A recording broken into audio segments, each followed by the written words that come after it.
Against the Gods Bab 2033, Jalan Pintas. Meng Jianzu memang membunuh Meng Jianyuan. Meskipun Yun Ce belum pernah mendengar nama itu sebelumnya, Meng Jianyuan benar-benar nama yang terkenal di abis karena itu adalah nama mantan anak dewa penenun mimpi. Meng Jianzu memang telah mengungkapkan kelemahan terbesarnya setelah semua tekanan yang Yun Ce berikan kepadanya, dan fakta bahwa Yun Ce tidak menyadarinya akan menjadi kelemahan besar dalam penyamarannya. Meskipun Meng Jianyuan bukan putra dari istri pertama dewa tanpa mimpi, ia adalah putra dari selir terakhirnya yang paling dicintai. Pada saat itu, semua kerajaan dewa lainnya telah menemukan anak dewa dan dewi mereka kecuali dirinya, jadi tentu saja Meng Kongqan cukup khawatir. Meng Jianzu adalah salah satu dari dua putranya yang dilahirkan oleh istri pertamanya, dan dia telah membangkitkan 60% esensi ilahinya. Meskipun itu tidak cukup baginya untuk menjadi pembawa dewa, seseorang harus memiliki 80% esensi ilahi untuk dapat menjadi seorang pembawa dewa dengan sukses. Dia adalah yang terbaik dari yang gagal, dan bakatnya dalam jalan yang mendalam cukup tinggi. Jumlah esensi ilahi yang dapat dimiliki seseorang tidak ditentukan sejak lahir. Meskipun sangat sedikit orang yang membangkitkan esensi ilahi mereka di kemudian hari, itu sama sekali bukan hal yang mustahil. Pada saat itu, semua orang termasuk Meng Jianzu berharap bahwa keajaiban akan terjadi, dan bahwa ia akan membangkitkan 80% esensi ilahinya dan menjadi anak dewa penenun mimpi yang baru. Kemudian, Meng Jianyuan lahir dengan 80% esensi keilahian bawaan.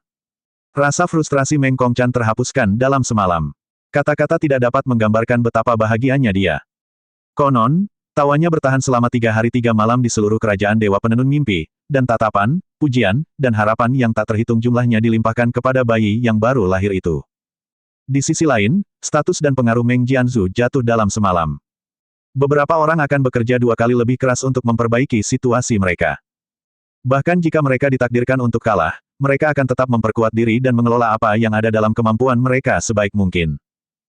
Beberapa orang akan frustrasi dan gelisah sampai mereka akhirnya memutuskan untuk menyingkirkan pesaing mereka, bahkan jika korban mereka menanggung nasib kerajaan di pundak mereka, dan konsekuensinya tidak akan terbayangkan jika upaya pembunuhan itu terungkap. Meng Jianzu tidak diragukan lagi termasuk dalam kategori yang terakhir. Ketika Meng Jianyuan berusia 10 tahun, Meng Kongqan langsung mengangkatnya menjadi anak dewa penenun mimpi. Saat itulah semua orang di abis mengetahui tentang Meng Jianyuan, dan kecemburuan serta kebencian Meng Jianzu terhadap Meng Jianyuan telah mencapai puncaknya. Sebagai putra dari dewa tanpa mimpi dan saudara terdekat Meng Jianyuan, dia tahu lebih baik daripada siapapun bahwa adiknya itu lemah dalam temperamen dan tidak waspada terhadapnya. Jadi, dia menyembunyikan emosinya dan dengan sabar menunggu kesempatan yang tepat untuk muncul. Pada hari ke-300 sejak Meng Jianyuan menjadi anak dewa penenun mimpi, saat usianya belum genap 11 tahun, Meng Jianzu akhirnya menemukan kesempatan yang ditunggunya. Dengan perlindungan yang disediakan oleh giok dewa dimensi yang diperolehnya secara rahasia dan jiwa yang menyihir milik Meng Jingze, ia akhirnya membunuh Meng Jianyuan dengan tangannya sendiri. Ia bahkan menghancurkan tubuhnya sepenuhnya dan menggunakan debu jurang dari inti jurang untuk menghapus semua jejak. Jadi, Meng Jianyuan menjadi anak dewa termuda dan paling berumur pendek dalam sejarah kerajaan dewa penenun mimpi. Dia bahkan tidak meninggalkan jejak keberadaannya. Selama waktu itu, Meng Kongqan diliputi oleh kegilaan dan kemarahan yang tak terlukiskan. Dia bahkan ingin mendobrak tabu kerajaan dewa penenun mimpi dan menyebarkan tenun mimpinya pada orang-orang dan keturunannya sendiri untuk mencari tahu kebenarannya. Namun, semua orang bersatu untuk menghentikannya karena leluhur agung mereka sendiri menetapkan bahwa tenun mimpi tidak boleh digunakan pada klan sendiri. Tidak seorang pun yang mau menentang ajaran leluhur agung mereka dan mendobrak tabu tersebut. Inilah alasan utama Meng Jianzu yakin bahwa tidak seorang pun akan menemukan kebenaran, meskipun ketakutannya jauh lebih besar daripada kegembiraannya mengingat betapa marah dan hampir gilanya Meng Kongqan saat itu. Satu-satunya sisi baiknya adalah bahwa Meng Jianzu sama sekali tidak meninggalkan jejak, jadi tidak peduli seberapa keras ayahnya mencari saudaranya, dia tidak akan pernah menemukan kebenaran. Kabar baiknya adalah usaha keras Meng Kongqan sia-sia. Kabar buruknya adalah Meng Jianxi, saudaranya yang rendah hati dan tidak mencolok, entah bagaimana membangkitkan esensi ilahi 30% lagi untuk mendapatkan total 90% esensi ilahi. Dia benar-benar lebih baik daripada Meng Jianyuan. Meng Kongqan telah pergi dari surga ke neraka, lalu kembali ke surga dalam waktu kurang dari 2 dekade. Tentu saja, ia sangat menghargai Meng Jianxi seperti tidak ada yang pernah ia hargai dalam hidupnya. Setelah belajar dari kesalahannya, Meng Kongqan bertindak lebih jauh dengan membagi jiwanya dan meninggalkan jejak jiwa dalam jiwa Meng Jianxi untuk melindunginya. Kalau ada yang mengatakan bahwa ia bias terhadap Meng Jianxi, ia secara simbolis menanamkan beberapa jejak jiwa yang jauh lebih lemah pada beberapa keturunannya yang lebih penting termasuk Meng Jianzu. Setelah menjadi anak dewa penenun mimpi, Meng Jianxi akhirnya memperlihatkan taring yang selama ini disembunyikannya. Ternyata, adik laki-laki Meng Jianzu itu 1000 kali lebih kejam dan licik daripada dirinya. Dia mungkin juga menjadi orang yang berbeda dibandingkan dengan Meng Jianxi yang diingatnya. Seiring berjalannya waktu, semua ambisi Meng Jianzu hancur menjadi ketakutan. Ia benar-benar kehilangan tekad untuk bersaing dengan adiknya. Karena tidak dapat bermimpi dan telah melepaskan dirinya sepenuhnya, Meng Jianzu terus mengumpulkan kebencian dan dendam meskipun tidak berani menunjukkannya sedikit pun di hadapan adiknya. Akibatnya, kemajuannya benar-benar terhenti, dan ia perlahan-lahan menjadi sampah. Kurang lebih begitulah kesimpulannya, Yun Ce mengakhiri penjelasannya kepada Li Su dengan nada yang sangat bosan. Konflik antara Meng Jianzu, Meng Jianyuan, dan Meng Jianxi sama sekali tidak mengejutkan atau membuatnya tertarik. Tidak, satu-satunya hal yang benar-benar ia pedulikan adalah kemampuan keluarga Meng untuk menenun mimpi. Itu adalah fondasi kerajaan dewa dan kekuatan jiwa terkuat yang ada di Abyss. Li Su, apakah kamu kebetulan pernah mendengar kerajaan penenun mimpi di masa lalu? Tanyanya ragu-ragu. Tidak. Jawab Li Su pelan, tetapi bahkan jika memang ada, sangat mungkin namanya tidak lagi sama dengan jutaan tahun yang lalu. Itu benar. Yun Ce mengangguk dan menghentikan pertanyaannya. Kamu terlihat sangat bosan saat menceritakan kisah itu kepadaku, tanya Li Su, lalu mengapa kamu terlihat begitu senang sekarang? Itu karena aku melihat seseorang yang penting saat aku menelusuri ingatan Meng Jianzu baru-baru ini. Yun Ce mengerutkan alisnya saat dia mengungkapkan jawabannya, aku melihat Hua Caili. Lebih tepatnya, Meng Jianzu tidak benar-benar melihat wanita itu. Meng Jingze lah yang merasakan auranya dari jauh, jauh sekali dan mengirim pesan kepada Meng Jianzu agar meninggalkan tempat itu secepat mungkin. Itu terjadi 4 hari yang lalu. Hua Qingying adalah orang yang memotong lengan kiri Meng Jianzu, dan dia melarangnya menumbuhkannya kembali sampai nanti. Tentu saja, Hua Qingying dan Hua Caili menempati banyak ruang dalam pikiran Meng Jianzu, dan itulah sebabnya ingatan Meng Jianzu yang dicuri mengandung banyak informasi mengenai keduanya. Seperti yang diharapkan, Hua Caili adalah putri dari Dewa Penghancur Surga, Zetian. Namun, dia tidak menyangka bahwa pelindungnya, peri pedang Hua Qingying, akan menjadi praktisi mendalam terkuat di seluruh Abyss di bawah Dewa Sejati. Dia mengira pelindung putri Dewa akan kuat, tetapi reputasi Hua Qingying sangat mencengangkan bahkan bagi orang luar seperti dirinya. Dia adalah peri jalan pedang, praktisi mendalam nomor 1 di bawah Dewa Sejati, dan dia mengolah pedang tanpa hati. Deskripsi singkatnya sudah cukup untuk membuat siapapun merinding. Sekarang dia mengerti mengapa Meng Jingze, seorang dewa setengah, bertindak seperti itu saat dia menyeret Meng Jianzu keluar dari alam jurang kilin. Hua Caili. Kesan Li Su terhadap nama itu sangat samar. Butuh beberapa saat baginya untuk akhirnya mengingat interaksi singkat wanita itu dengan Yun Ce selama ia tinggal di alam jurang kilin dan bertanya, apakah dia penyebab kesenanganmu? Benar sekali. Yun Ce mengangguk dan melihat ke arah area kabut tak berujung yang lebih dalam. Dia ada di dalam kabut tak berujung sekarang. Li Su bertanya dengan nada bingung, kalian berdua bahkan bukan kenalan. Mengapa dia memancing reaksi seperti itu darimu? Itu karena, Yun Ce memberinya jawaban yang dia yakin tidak akan dimengerti olehnya, dia adalah jalan pintas terbaik yang dapat aku pikirkan. Jalan pintas. Seperti yang diduga, kebingungan Li Su semakin bertambah. Yun Ce menjelaskan, tujuanku adalah untuk menjungkir balikan Abyss, sebuah dunia yang diciptakan oleh Kaisar Yuan selama jutaan tahun, dan aku hanya punya waktu kurang dari 50 tahun untuk melakukannya. Itulah sebabnya saya harus mencari jalan pintas dengan cara apapun. Itu bukan pilihan, tetapi keharusan. Bisakah kamu jelaskan jalan pintas apa ini? Li Su tahu kesulitan yang dihadapi Yun Ce, tetapi dia masih tidak mengerti bagaimana Hua Caili bisa menjadi faktor dalam hal ini atau bagaimana dia menjadi jalan pintasnya. Kamu akan segera mengerti, jawab Yun Ce setelah mempertimbangkan sejenak. Melihat Yun Ce tidak mau menjelaskan, dia terdiam dan berhenti bertanya. Yun Ce juga terdiam dan tidak bergerak atau berbicara untuk waktu yang sangat, sangat lama. Sepertinya dia sedang merenungkan sesuatu. Apa yang sedang kamu pikirkan? Li Su bertanya setelah beberapa saat. Masih dengan postur yang sama, Yun Ce menjawab, aku bertanya-tanya bagaimana aku bisa menciptakan rasa ingin tahu. Menciptakan, rasa ingin tahu.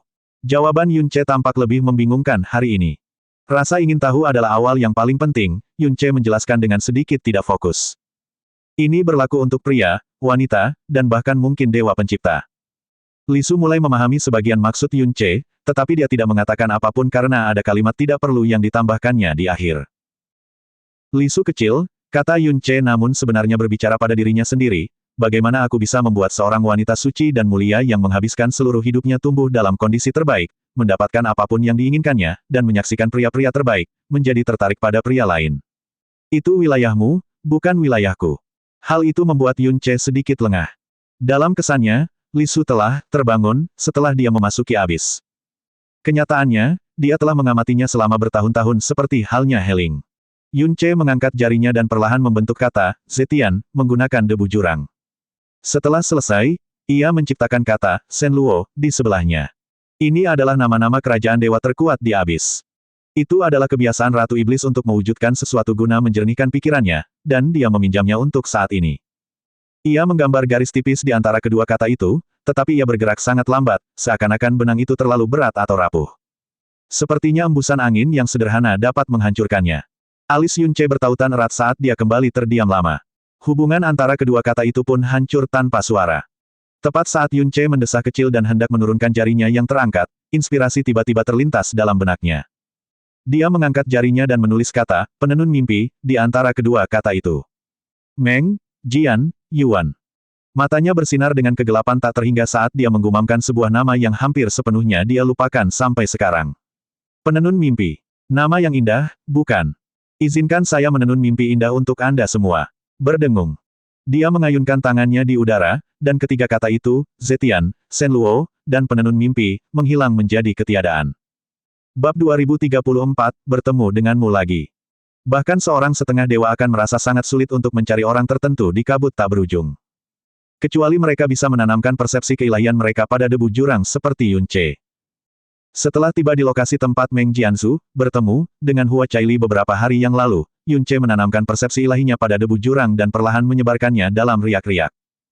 Dengan debu jurang yang menutupinya, kebanyakan orang akan kesulitan untuk menyadari metode Yun Ce. Namun, yang melindungi Hua Caili adalah peri pedang, Hua Qingying. Dia adalah praktisi mendalam alam batas ilahi yang paling hebat dari semuanya, dan dia belum pernah bertemu seseorang seperti itu dan karenanya tidak memahami batasannya. Dia lebih suka bersikap hati-hati daripada menyesal. Sebagai seorang pelindung, satu-satunya cara seseorang dapat mengawasi tugas mereka dan mengawasi lingkungan sekitar mereka setiap saat adalah dengan tetap berada di langit. Itulah sebabnya Yun Ce hanya menanamkan persepsi ilahinya ke dalam debu jurang yang mengambang tidak lebih tinggi dari 3 meter di atas tanah. Kecepatan penyebarannya juga sangat lambat. 1 hari, 2 hari, 3 hari. Pada hari kelima, setitik debu jurang akhirnya bersentuhan dengan aura yang hanya pernah ia temui 1 kali, namun terukir di jiwanya. Kilatan mengerikan berkedip saat Yun Ce perlahan membuka matanya. Pada saat itu, ia tampak seperti iblis yang terbangun dari tidurnya karena akhirnya menemukan mangsanya. Sobekan. Cahaya pedang yang tajam melesat melintasi dunia berkabut seperti pelangi sebelum meledak seperti bintang. Cahaya itu meninggalkan lusinan bekas pedang di ruang di depannya dan mencabik-cabik 4 binatang buas yang menerkam dari kegelapan menjadi ratusan bagian. Pedang putih bersih terbang kembali ke gadis yang melancarkan serangan itu. Gadis itu tampak tidak terluka dan tidak bercacat. 43 pedang, gadis itu berbisik kecewa. 6 bulan lalu, dia hanya bisa memanifestasikan 39 tanda pedang dengan secercah niat pedang. Hari ini, dia telah memanifestasikan 43 tanda pedang dalam sekejap. Kemajuannya memuaskan bahkan bagi Hua Qingying, tetapi gadis itu sendiri masih sangat tidak puas. Dia telah mengalami berbagai macam bahaya dan krisis saat menguji dirinya melawan kabut tak berujung. Dia telah menyaksikan berbagai macam orang dan kepribadian. Pengalaman-pengalaman ini telah mengubah auranya dan bahkan sorot matanya tanpa dia sadari. Namun, satu hal yang tidak berubah adalah tembok yang berdiri di antara dirinya dan alam kepunahan ilahi. Ayahnya sering berkata bahwa bahkan para jenius pun membutuhkan ratusan atau bahkan ribuan tahun untuk menembus kemacetan dan memasuki alam kepunahan ilahi. Adalah hal yang wajar bagi putra dan putri ilahi untuk terjebak dalam kemacetan selama berabad-abad.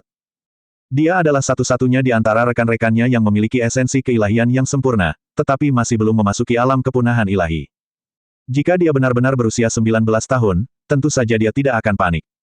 Tapi, kurasa aku bisa menyelami lebih dalam, Bibi, bisik Hua Caili, meskipun sebenarnya dia berbicara pada dirinya sendiri. Itu karena bibinya tidak menanggapinya sejak dia memasuki kabut tak berujung. Ada beberapa kali dia dikelilingi oleh binatang buas yang mematikan dan menderita luka serius sebagai akibatnya. Ada juga saat-saat dia ditipu oleh orang-orang yang dia pikir bisa dia percaya. Namun, Hua Qingying tidak pernah menunjukkan dirinya. Seolah-olah peri pedang benar-benar tidak ada di sisinya, dan dia sendirian melawan kabut tak berujung. Dia adalah gadis yang kesepian karena dia telah dipuja sebagai putri ilahi sejak dia masih kecil. Namun, dia pada dasarnya sombong dan tidak mau bergaul dengan orang-orang yang dianggapnya lebih rendah darinya. Bukannya dia kekurangan orang yang ingin bepergian bersamanya, bahkan tidak dekat, tetapi dia telah menolak mereka semua. Rasa kesepiannya lah yang mendorongnya untuk menyuarakan pikiran, kegembiraan, kekecewaan, tujuan selanjutnya, dan banyak lagi kepada bibinya. Meskipun bibinya tidak pernah menanggapinya, ia tahu bahwa bibinya memperhatikannya dan mendengarkan setiap kata-katanya. Dia mulai menjelajah ke dalam kabut tak berujung, tanpa tahu bahwa sesosok iblis yang akan segera mendatangkan kekacauan ke dunia telah mengarahkan pandangannya padanya. Lingkungan di sekitarnya menjadi lebih redup saat debu jurang menebal. Bahaya bisa mengintai di setiap sudut, dan dia tidak berani menurunkan kewaspadaannya bahkan untuk sesaat. Itulah sebabnya tidak ada orang yang bisa bertahan lama di kabut tak berujung. Tidak peduli seberapa tangguh pikiran mereka, hanya masalah waktu sebelum mereka mencapai batas mereka. Tentu saja, lingkungan ini juga sangat mempercepat kemajuan seseorang secara mendalam. Hua Caili berjalan tanpa suara dan menjaga suara napasnya seminimal mungkin. Meskipun dia belum mencapai penyatuan sempurna dengan pedang awan kaca, dia jauh lebih baik daripada sebelum dia memasuki kabut tak berujung. Jauh di atas langit, Hua Qingying tiba-tiba menyadari ada siluet yang bergerak perlahan ke arah Hua Caili. Itu dia. Rasa terkejut berkelebat dalam hatinya ketika sebuah nama muncul dalam benaknya. Yun Ce, dari alam jurang Qilin. Yun Ce adalah penguasa ilahi yang telah menghancurkan banyak master ilahi selama konferensi Dewa Qilin. Kekuatannya yang luar biasa telah meninggalkan kesan bahkan padanya. Dia pikir dia tidak akan pernah melihatnya lagi, tetapi ternyata dia salah, entah bagaimana dia berhasil sampai ke titik ini sendirian. Dia adalah master ilahi tingkat kedua, dan dia hampir berhasil mencapai tingkat berikutnya. Sekali lagi, alis Hua Qingying berkedut karena terkejut. Baru sekitar setengah tahun sejak terakhir kali mereka bertemu. Bagaimana dia bisa melintasi satu alam besar dan dua alam kecil selama waktu ini? Kecuali jika ia memiliki warisan khusus atau menerima dorongan kekuatan eksternal yang kuat, kemajuan seperti itu hampir mustahil bahkan di kerajaan dewa.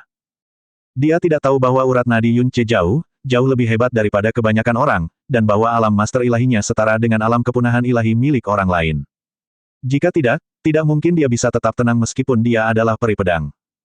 Di matanya, Yun Ce melangkah dengan ringan dan menjaga aura serta napasnya tetap terkendali seperti Hua Caili. Ini adalah hal yang wajar karena mereka berada di kabut tak berujung. Tepat saat dia menarik pandangannya, dia tiba-tiba menyadari sesuatu yang sangat mengkhawatirkannya. Binatang buas jurang yang berkeliaran di dekat Hua Caili tiba-tiba bergerak mendekati lokasinya seolah-olah mereka dipicu oleh lonjakan kekuatan hidup. Dia menghitung setidaknya 30 dari mereka, dan mereka semua adalah master ilahi tahap akhir atau puncak. Binatang buas jurang tidak memiliki naluri apapun kecuali keinginan untuk menghancurkan. Ini adalah sesuatu yang diketahui semua orang di Abyss. Oleh karena itu, dia menafsirkan adegan ini sebagai kebetulan yang berbahaya dan tidak menguntungkan. Perlahan tapi pasti, para monster jurang mendekati zona bahaya. Hua Caili dapat dengan mudah menangani satu monster jurang, tetapi pada jarak ini, membunuh satu monster jurang pasti akan menarik monster lainnya kepadanya. Ketika itu terjadi, namun Hua Qingying tidak memperingatkan Hua Caili atau mengambil tindakan. Dia tahu bahwa hampir tidak mungkin Hua Caili akan selamat dari krisis seperti itu. Itu sempurna. Dia ingin tahu seberapa besar perjuangan Hua Caili saat menghadapi ancaman kematian yang sebenarnya. Kebetulan yang tidak menguntungkan ini mungkin menjadi pelajaran paling menyakitkan dan mengesankan yang pernah dia dapatkan selama persidangan ini, dan itu bagus. Sementara itu, Hua Caili merasakan bahaya yang mendekat. Ia segera menghentikan langkahnya dan memanggil pedang awan kaca ke tangannya tanpa suara. Kemudian, seberkas cahaya pedang melesat ke arah binatang buas jurang yang berjarak 300 meter darinya dan menusuknya. Mengaum. Binatang buas jurang itu mengeluarkan raungan marah dan menyerang langsung ke arah Hua Caili meskipun tubuhnya berlumuran darah. Hua Caili baru saja memfokuskan perhatiannya pada binatang buas itu ketika tiba-tiba, dia mendengar belasan raungan binatang buas datang dari sekelilingnya. Itu karena ledakan energinya yang mendalam telah memicu semua binatang jurang. Dorongan destruktif mereka bangkit, selusin aura segera menerkam ke arahnya. Pupil mata Hua Caili mengecil seperti jarum, dan dia dengan rasional menarik pedangnya dan bersiap untuk melarikan diri. Namun, kebetulan atau tidak, dia segera menyadari bahwa binatang buas yang menerkam ke arahnya telah menutup semua jalan. Tidak ada tempat yang bisa dia tuju. Jadi, dia berhenti mundur dan menghunus tanda pedang di depannya. Tanda itu bertahan sesaat sebelum meledak seperti bintang. Sobekan. Binatang buas jurang terdekat langsung tertusuk oleh ledakan sinar pedang. Gerakannya menegang sebentar, tetapi ia malah menyerang dengan lebih ganas ke arahnya. Cahaya pedang terus menghantam tubuhnya hingga akhirnya, ia mati saat berada 10 meter darinya. Itu juga telah menghabiskan 30% energi tanda pedangnya. Seolah memberi aba-aba, lebih banyak lagi makhluk jurang mendekat dari kiri, kanan, belakang, dan bahkan atasnya. Sobekan. Tidak mungkin menghindari begitu banyak serangan pada saat yang bersamaan. Pakaian putihnya langsung berlumuran darah. Namun, dia dengan tenang melepaskan 7 tirai energi pedang ke 7 binatang buas. Pedang awan kaca itu tipis, panjang, dan elegan. Namun, kekuatannya hanya bisa digambarkan sebagai sesuatu yang mengerikan. Hujan darah kotor tumpah di udara. Jika mereka hanyalah binatang buas tingkat awal alam Master Ilahi, tirai energi pedang pasti sudah mengiris mereka berkeping-keping. Mereka terlempar dengan tubuh penuh luka yang sangat dalam, tetapi mereka masih hidup. Manusia sudah dirugikan saat bertarung melawan monster jurang dalam kabut tak berujung, tetapi Hua Caili telah melukai 7 monster jurang alam Master Ilahi dengan satu teknik. Itu adalah prestasi yang dapat mengejutkan dunia. Sayangnya, lebih banyak monster jurang muncul dan mencegahnya melancarkan serangan terakhir. Jadi, dia beradaptasi dengan situasi tersebut dan memunculkan teratai pedang putih di sekelilingnya. 3 binatang buas dipenggal begitu saja. Pakaiannya pun semakin berlumuran darah. Binatang buas jurang itu tidak tahu apa itu rasa takut, dan kekuatan penghancur mereka akhirnya menghancurkan teratai pedang yang melemah. 4 gelombang kejut, yang melemah, menghantamnya pada saat yang bersamaan. Hua Caili menjadi sedikit pucat dan dengan paksa menggunakan momentum itu untuk melepaskan diri dari para penyerangnya. Namun, 7 binatang buas yang ia lemparkan beberapa waktu lalu kembali dan menumpuk kekuatan penghancur yang mengerikan di atasnya sekali lagi. Keinginan Hua Caili untuk melarikan diri akhirnya padam sepenuhnya. Seekor binatang buas jurang tidak menginginkan apapun selain kehancuran, dan mereka tidak akan pernah berhenti sampai mereka atau mangsanya binasa. Tanpa kekuatan dan kecepatan yang memadai, melarikan diri dari mereka adalah angan-angan belaka. Jika ada, itu hanya akan memancing lebih banyak binatang buas jurang ke arahnya. Tekad dingin menggenang di mata Hua Caili saat niat pedangnya terbentuk. Kelima inderanya menjadi sangat jernih, dan pedang awan kaca menjadi satu-satunya hal yang dapat dirasakannya di dunia ini. Pedang awan kaca terbang, dan tidak ada lagi keraguan dalam cahayanya. Pedang itu sedingin yang telah ditentukan. Di langit, Hua Qingying diam-diam merasakan perubahan mental Hua Caili dan pedangnya. Dia memperhatikan jubah putihnya perlahan berubah menjadi merah. Sobekan. Cahaya pedang melesat di udara dan akhirnya mencabik-cabik seekor binatang buas, darahnya berceceran di mana-mana. Namun pada saat yang sama, 3 energi penghancur menghantam punggungnya. Hua Caili bergetar hebat, namun dia berbalik anggun bagai kupu-kupu putih dan menembakkan kolom cahaya putih tebal. Sobekan. Serangan itu memotong setengah leher 3 monster jurang dan memutar mereka berputar-putar. Tak jauh dari situ, Yun Ce masih bergerak santai ke arah Hua Caili. Kesadarannya merasuki setiap binatang buas yang menyerang Hua Caili. Dia tidak hadir di medan perang, tetapi dia mungkin saja hadir. Teknik dan niat yang mengagumkan. Gerakannya elegan, namun kekuatan di baliknya sama sekali tidak biasa. Seperti yang diharapkan dari kerajaan Dewa Zetian, kerajaan yang menghususkan diri pada pedang. Pedang giok yang dipegangnya, apakah itu, pedang awan kaca, yang diceritakan Meng Jingze kepada Meng Jianzu.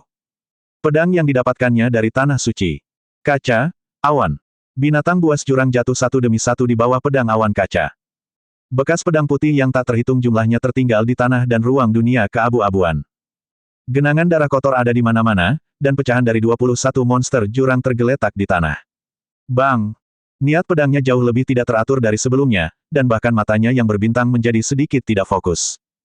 Darah mengalir keluar dari Hua Caili dan binatang buas di depannya pada saat yang sama. Binatang buas dari jurang itu terbelah menjadi 2, dan gadis itu terjatuh ke tanah sementara kulitnya dengan cepat berubah menjadi putih. 22, dia menghitung dalam hatinya dan mengangkat pedangnya meski tangannya sedikit gemetar. 3 monster jurang lainnya menyerbunya dari sisi kanan dan belakang. Kali ini, Hua Caili jelas terlalu lambat untuk menanggapi serangan itu dengan baik. Jadi, dia mengabaikan mereka semua saat teriakan mematikan datang dari pedang awan kaca. Aura pelindung Hua Caili terkoyak seperti kertas saat 3 energi penghancur menghantam tubuhnya. Namun, kekuatannya sendiri menelan 3 binatang buas jurang itu. Ledakan. Hua Caili langsung pingsan saat dia terlempar. Bahkan pedangnya terlepas dari genggamannya yang berdarah. Momentumnya akhirnya terhenti ketika ia menghantam batu besar dengan keras. Ia tidak dapat segera bangkit berdiri. Seluruh tubuhnya terasa sakit seperti belum pernah terjadi sebelumnya. Saat ia mencoba untuk tetap sadar, 3 binatang buas yang penuh luka mengerikan menerkam ke arahnya sambil meraung. Bahkan melalui penglihatannya yang kabur, ia dapat melihat bahwa mereka sedang mendekat dengan cepat. Dia mengangkat tangannya, dan pedang awan kaca terbang kembali ke telapak tangannya meskipun dia tidak menginginkannya. Dia merasakan pedangnya melalui lautan jiwanya yang kacau. Pada saat inilah Hua Caili merasakan samar-samar niat pedang. Dia masih belum bisa berdiri, namun lengannya membentuk lengkungan aneh di udara. Dan pada saat itu, aura pedang yang tampaknya tak terbatas menyapu dunia bagaikan gelombang pasang. Hua Qingying menghentikan langkahnya. Pedang pertama, seni pedang Zetian. Tidak ada tanda atau sinar energi. Meski begitu, ketiga makhluk jurang itu tiba-tiba terbelah menjadi dua bagian. Bahkan kekuatan penghancurnya pun tiba-tiba runtuh dan hampir tanpa suara. Langkah kaki Yun Ce terhenti sesaat. Lengan pedang Hua Caili perlahan-lahan terkulai lemas di sampingnya. Dia benar-benar kelelahan, tetapi dia masih memegang erat pedang awan kaca. Aku berhasil. Pikirnya sambil sudut bibirnya terangkat membentuk senyum gembira dan puas. Meskipun senyumnya dinodai oleh darah kotor dan kulitnya yang pucat pasi, dia tetap terlihat sangat cantik. Mata Hua Qingying berbinar-binar dengan emosi yang langka.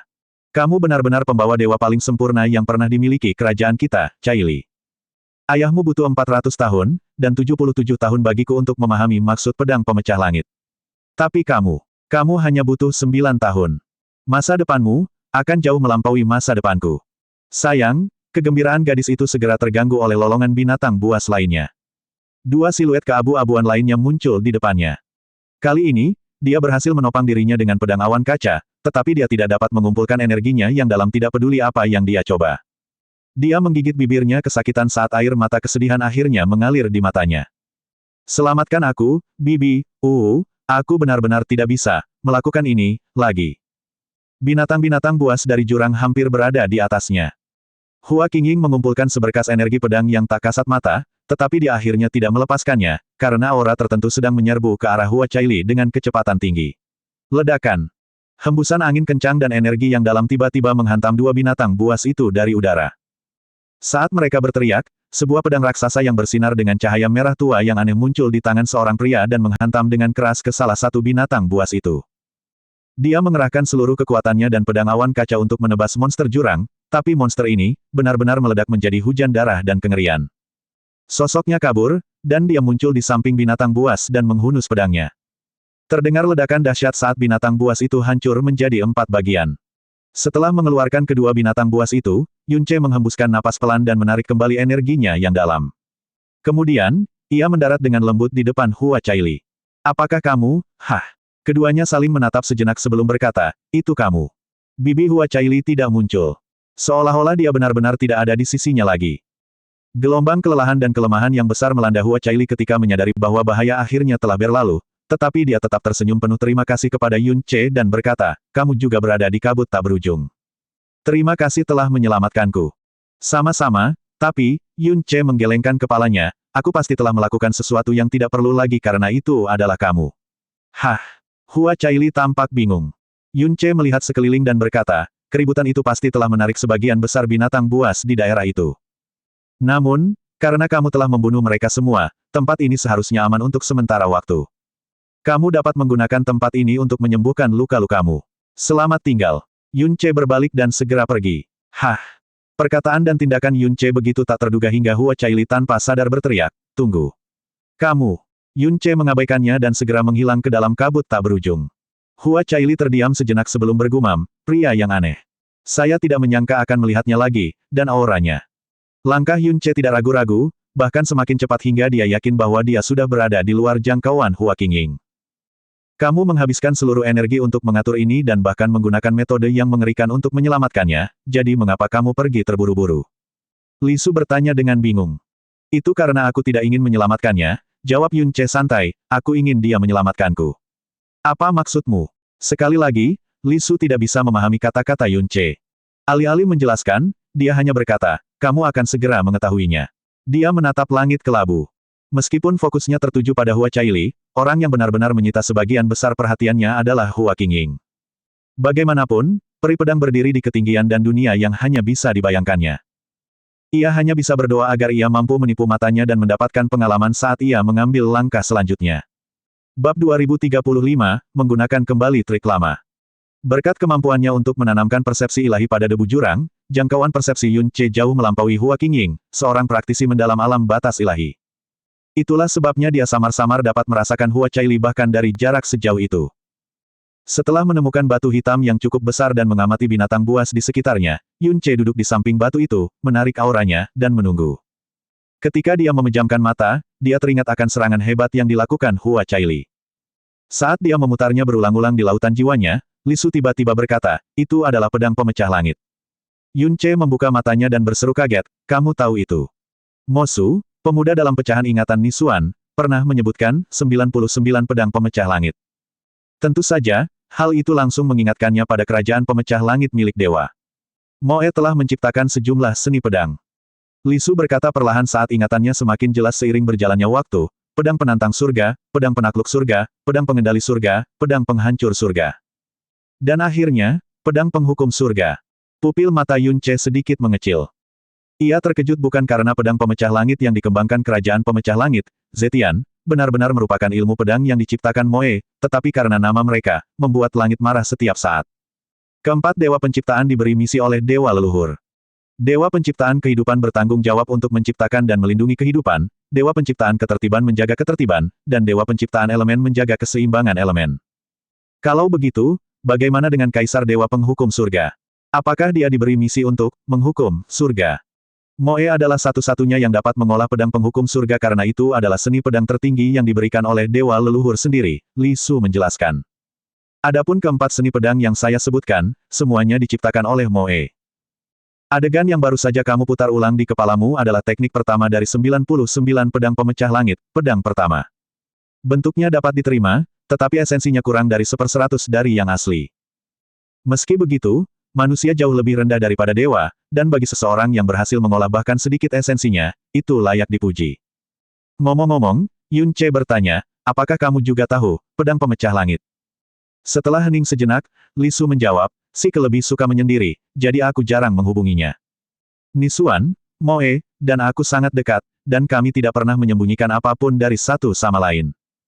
Begitu Moe selesai membuat pedang pemecah langit, dia langsung mengajarkannya kepada Nisuan dan aku. Dia mengaku bahwa itu karena peninjauan sejawat itu penting, tetapi sebenarnya dia hanya ingin membanggakan prestasinya. Moe terlalu jujur dan terus terang, dan Nisuan serta Li Su mengenalnya dengan sangat baik. Mereka benar-benar dapat menebak apa yang akan dia katakan atau lakukan hanya dengan melihat ekspresinya. Namun, saya tidak terlibat dengan kekuatan yang dapat membunuh, dan Nisuan tidak menyukai jalan pedang.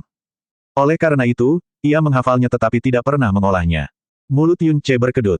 Itulah yang dipikirkan Li Su, tetapi Nisuan tidak hanya menguasai pedang 99 pemecah langit, dia bahkan menggunakannya untuk bertaruh dengan Moe. Taruhan itulah yang akhirnya meyakinkan Moe untuk mengesampingkan harga dirinya dan mempercayakan Mo Su ke tangannya. Apakah kamu masih ingat seni pedangnya? Tidak. Jawaban Li Su sudah diduga tetapi mengecewakan. Namun, dia menambahkan, saya hanya ingat. Pedang pertama. Hanya itu yang aku butuhkan. Mata Yun Ce langsung berbinar lagi. Katakan padaku sekarang. Dan jika kamu ingat seni pedang lainnya, jangan ragu untuk segera menanamkannya ke dalam lautan jiwaku. Li Su menasihati, untuk mempelajari pedang pemecah langit, pertama-tama kamu harus menguasai pedang penantang langit, pedang penakluk langit, dan pedang pengendali langit. Namun aku tidak terikat oleh batasan orang lain, Yun Ce memotongnya dengan kasar, dan menguasai pedang pemecah langit bukanlah tujuanku. 4 jam kemudian, Yun Ce akhirnya merasakan Hua Caili bangkit berdiri. Meskipun dia kelelahan, luka-lukanya sebenarnya tidak separah itu. Ditambah dengan fakta bahwa dia diberi pil penyembuhan dan pemulihan terbaik yang bisa dibeli oleh kerajaan dewa, dia telah mendapatkan kembali hampir setengah dari energi mendalamnya. Yun Ce akhirnya membuka matanya juga. Waktunya untuk memulai. Dia memanggil pedang pembunuh iblis pemukul surga dan menghantam tanah, mengguncang bumi dan melemparkan batu-batu kemana-mana. Binatang buas di sekitarnya langsung waspada mendengar suara keras itu dan menyerangnya secara naluriah. Raungan segera memenuhi telinganya. Banyak sekali monster jurang yang mendekatinya dari berbagai arah, namun alih-alih mengusir mereka seperti yang biasa dilakukannya, dia malah menurunkan energi pelindungnya yang mendalam dan membiarkan mereka menyerangnya dengan kekuatan penghancur mereka. Ledakan. Cakar binatang buas jurang mungkin merupakan salah satu senjata paling menakutkan di dunia ini. Alhasil, cakar itu dengan mudah membelah daging Yun Ce. Pada saat yang sama, punggungnya terkena ledakan energi penghancur. Yun Ce terluka dan berlumuran darah hanya dalam sekejap mata. Terdengar suara ledakan keras saat Yun Ce terpeleset di tanah. Telapak kakinya meninggalkan bekas luka yang dalam, dan ia mendapat luka mengerikan lainnya. Ledakan. Saat itulah Yun Ce mengaktifkan Hell Monarch dan menerbangkan monster-monster jurang. Setelah pedang iblis pemukul surga kembali ke tangannya, Yun Ce berhenti menahan diri dan menghancurkan semua monster jurang yang menyerangnya. Setiap kali dia mengayunkan pedangnya, bumi akan berguncang, dan darah serta darah kental akan tumpah kemana-mana. Ketika segalanya kembali sunyi, zona mati ini telah berubah menjadi neraka berdarah. Yun Ce berlumuran darah. Setengahnya adalah darahnya sendiri, dan setengahnya lagi adalah darah binatang buas. Seluruh tubuhnya juga dipenuhi luka-luka yang mengerikan. Anehnya, Yun Ce bergumam, ini tidak cukup, dan menyebarkan persepsi ilahinya. Dia dengan cepat memerintahkan lebih banyak binatang buas untuk menyerangnya. Setengah jam kemudian, Yun Ce sedang menyandarkan punggungnya di atas pecahan batu dan duduk di atas genangan darah gelap. Ia dikelilingi oleh puluhan mayat yang hancur, dan daerah itu sendiri tampak seperti telah dilanda bencana. Tidak ada satupun tempat di daerah itu yang utuh. Pedang merah tua tertancap di tanah dan memancarkan cahaya yang tajam. Ses. Yun Ce sedikit tersentak. Dia tidak mencoba mengendalikan binatang buas itu, dan cara bertarung mereka yang penuh amarah dan ingin bunuh diri membuatnya menderita lebih banyak luka daripada yang diantisipasinya. Untungnya, wajahnya tidak terluka parah hingga tidak bisa dikenali. Kamu menggunakan trik lama, kata Li Su pelan. Dia terdiam sejak dia terkesiap kaget. Tidak ada yang tahu lebih baik darinya bahwa luka luar Yun Ce jauh lebih parah daripada luka dalam. Dia berencana untuk menggunakan taktik yang sama yang telah dia gunakan pada Helian Lingzu ketika dia pertama kali tiba di Abyss. Tidak ada cara yang lebih baik dan lebih cepat untuk membuat seseorang menurunkan kewaspadaannya atau mendekatimu. Yun Ce menyeringai lebar meskipun dia kesakitan, selain membiarkan mereka menyelamatkan hidupmu satu kali. Kamu yakin dia akan datang menolongmu? Tanya Li Su. Dia akan melakukannya, jawab Yun Ce tanpa ragu, karena aku telah menyelamatkannya 2 kali. Li Su tidak mempertanyakan jawabannya. Sebelumnya, Yun Ce telah menyelamatkan Hua Caili hanya karena itu tampak seperti peluang bagus. Peluang yang akan membuahkan hasil besar di masa depan. Namun sekarang, dia benar-benar menjebak Hua Caili untuk tujuannya. Dan bagaimana kamu bisa yakin dia akan datang ke sini? Yun Ce berkata perlahan, dia baru saja selamat dari pertempuran yang mengerikan dengan luka serius dan sangat kelelahan. Bahkan dengan pilnya, tidak mungkin dia akan menjelajah lebih jauh ke kabut tak berujung. Aku yakin dia akan tetap berada di pinggiran untuk saat ini, tetapi dia tidak akan bergerak dengan arah yang jelas dalam pikirannya.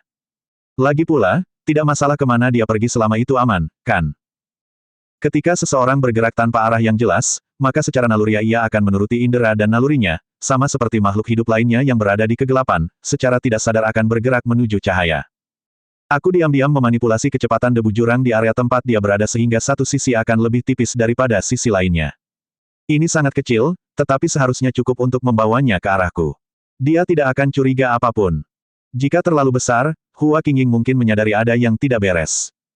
Namun jika tidak cukup, maka Hua Caili tidak akan terpengaruh oleh manipulasinya. Jika dia terlalu jauh, maka dia tidak akan bisa memanipulasi debu jurang dengan persepsi ilahinya. Namun jika dia terlalu dekat, maka Hua Qingying akan dengan mudah menyadari rencananya.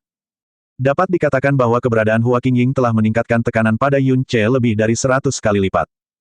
Perencanaan dan pelaksanaannya harus sempurna untuk mengelabui praktisi tingkat puncak nomor 1 di alam batas ilahi di dunia.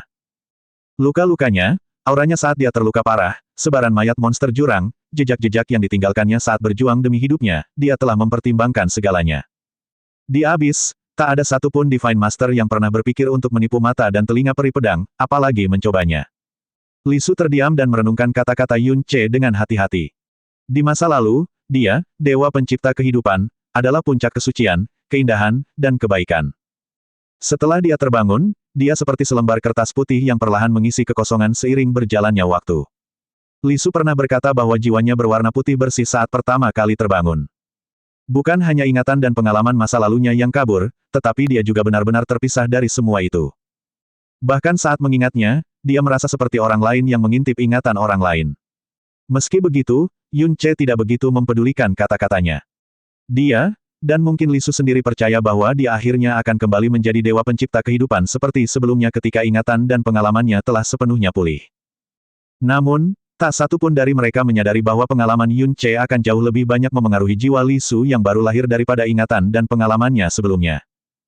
Bisa dikatakan bahwa semua yang dikatakan dan dilakukannya memengaruhi kepribadian, akal sehat, dan pemahaman Li Su tentang dunia jauh lebih banyak daripada ingatan yang telah ia tinggalkan. Tak seorang pun bisa mengatakan akan menjadi apa mantan dewa pencipta kehidupan itu di bawah pengawasan Yun Ce yang tak disadarinya. Sementara itu, Yun Ce berkonsentrasi pada gerakan Hua Caili. Dia bisa melihat bahwa Hua Caili semakin dekat dan dekat dengannya, dan dia mengikuti jalan tak kasat mata yang telah dia tetapkan untuknya dengan hampir sempurna. Dia mengalihkan persepsinya ke arah binatang-binatang jurang di daerah sekitarnya. Waktu kemunculan mereka harus tepat. Tiba-tiba, secerca inspirasi memasuki pikirannya. Tidak, saya pikir saya punya pilihan yang lebih baik. Dia mengangkat tangannya dan memanggil kristal jurang yang besar. Itu adalah harta yang tak ternilai bagi para praktisi mendalam yang menjelajahi pinggiran kabut tak berujung, karena peluang seekor binatang jurang penguasa ilahi untuk membawa 1 kurang dari 1 dalam 100, dan kurang dari 1 dalam 50 untuk binatang jurang penguasa ilahi. Selain itu, mereka biasanya beratnya paling banyak 1 atau 2 kati. Kristal jurang yang dipegang Yun Ce dengan mudah memiliki berat lebih dari 30 kati. Bahkan seorang dewa setengah akan kesulitan mendapatkan kristal jurang, tetapi bagi Yun Ce, itu semua terlalu mudah karena ia dapat merasakan dengan tepat binatang jurang mana yang memiliki kristal jurang di dalamnya. Yang perlu dilakukannya hanyalah memerintahkan semua binatang buas yang membawa kristal-kristal jurang ke sisinya. Kemudian, ia bisa mencabut mereka dari tubuh mereka. Binatang-binatang jurang itu tidak akan melawan atau binasa. Bahkan tubuh mereka yang terluka akan pulih dengan cepat berkat debu jurang. Itulah sebabnya ada bukit kristal jurang di Mutiara Racun Langit. Timbunannya telah berkembang sampai-sampai dia bahkan tidak mau repot-repot mencari kristal jurang yang terbentuk secara alami. Dia menjatuhkan kristal jurang di antara 2 bagian tubuh binatang jurang raksasa yang terpotong dan memastikan bahwa kristal itu tidak ternoda oleh darah. Kristal itu memancarkan cahaya abu-abu yang aneh saat tergeletak diam di tanah. Dia menghembuskan napas pelan, dan darah mulai mengalir dari wajahnya. Auranya juga menjadi sangat lemah. Hua Caili berjalan sangat pelan.